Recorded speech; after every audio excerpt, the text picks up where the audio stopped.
And welcome into Getting Help from Uncle Sam. Last week, former Mayor Todd Strange, who we're still going to call Mayor Strange, headed up the Governor's Commission to study gambling in the state of Alabama. And it was gambling total. It wasn't just, it wasn't a lottery, a look at a lottery. It was trying to find out, if we're going to get involved in this, let's try to do it once and for all right. And a comprehensive view that would go to the legislature and then to the people. You know, what's legal in the state of Alabama per the Alabama Supreme Court is traditional bingo. You move past traditional bingo in the Cornerstone case, you can't get to some of the things that are there. Unfortunately, it's not been able to get into the higher echelons of the court. If you didn't watch the show last week, this was a commission comprising 12 people, a blue ribbon commission, former chief justices, sheriffs, heads ministers, of, attorneys, bankers. It was a good cross section of everything.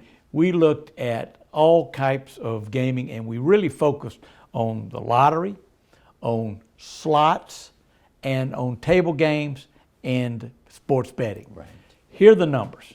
If you look at lottery, it's going to raise in the early days 200 to 300 million after it gets started. 2 to 300 million. The slots, and you won't put in table gaming, is 300 to 400 million. But 74% of that 3 to 400 million is actually from slots. So there's very little revenue that would come, net revenue that would come to the state, because there's a lot of cost involved. And then sports betting is fairly new. Not a lot of states do that, but that's a $10 or $15 million. It's growing. The reason we might want to be interested in that is they say that Alabama has the most per capita illegal sports betting in the United States. Say that, exactly we're not. That's just talking legal betting, right?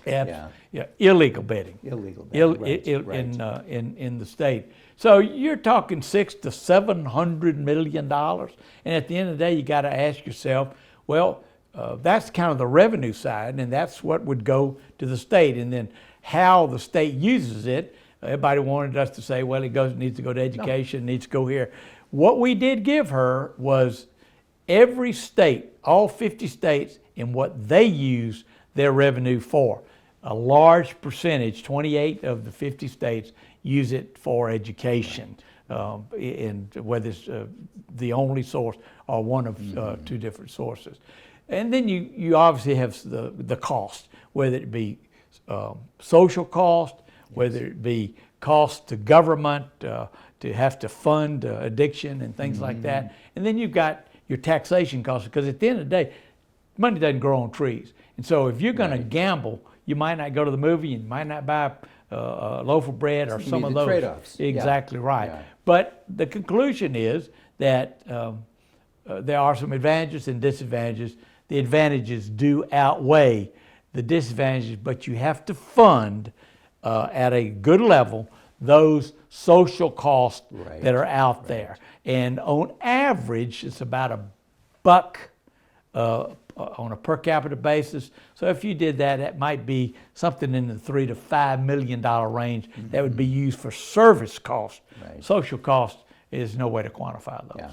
And most of it is to let people know that you can gamble, but do it responsibly. Education. And if you have problems, you know, where you can go find them and things like that. Matter of fact, because if you nip it in the bud, you're in good shape. Well, it was interesting to see on average across the country, we've got 5 million people. They say that in Alabama, there would be like 3.8 million that would be eligible to gamble, which would be 18 and over. They say that 60% of those would gamble. That's 2.3 million. They say 2 to 3% would be problem gamblers, which would be about 66,000.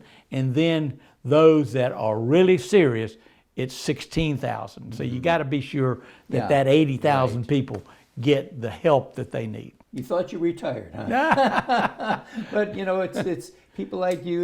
Everyone's have to make things happen. Well, you know, you've been around. You have the experience. You know the people.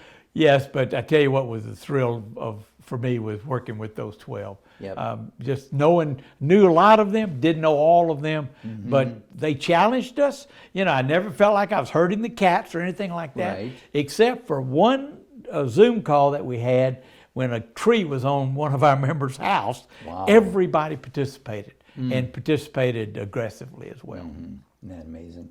It's, had a I'm good not one. going to tell you it was fun, but it was educational. I feel like I know a lot about it, and hopefully this piece will be an educational piece, resource piece for those that want to get serious about getting legalized gambling in the state of Alabama.